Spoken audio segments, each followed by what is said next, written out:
Con il consigliere Toniolo, consigliere, la Gran Fondo di Marostica è giunta alla quinta edizione, si svolge il 26 aprile, un'occasione sicuramente di festa, di sport e di promozione del territorio. Sicuramente non c'è solo sport, ma c'è una promozione del territorio importante, delle nostre zone, perché c'è cultura, c'è turismo, c'è enogastronomia e quindi credo sia assolutamente importante che la regione chiaramente sia presente non solo con patrocinio ma anche con un contributo sostanziale per supportare un'iniziativa fatta di tante persone, di tante associazioni che si impegnano con grande disponibilità e volontariato perché questa manifestazione abbia un grande successo. Sì, un'occasione di grande festa che ormai si ripete per il quinto anno consecutivo. Gran Fondo Città di Marostica insieme a FISIC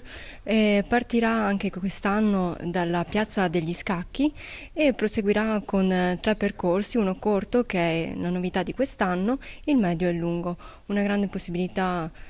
sia dal punto di vista sportivo ma anche dal punto di vista turistico, perché attrae persone non solo sportivi ma anche appassionati di ciclismo dall'Italia e da tutta Europa. Un'occasione anche di sviluppo e promozione del territorio. Certamente una grande occasione di sviluppo del territorio, perché quest'anno saranno presenti non soltanto atleti e, come dicevo prima, appassionati di ciclismo, ma anche sarà l'occasione per far assaggiare a tutte queste persone che arriveranno a Marostica le specialità tipiche del territorio, come l'asparago di Bassano. La Gran Fondo Physique sicuramente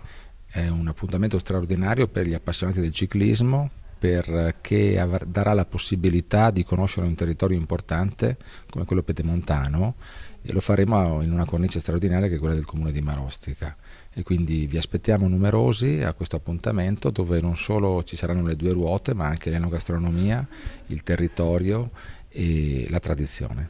Pomeriggio per godere di tutto quello che succederà a Castello. Quindi direi che anch'io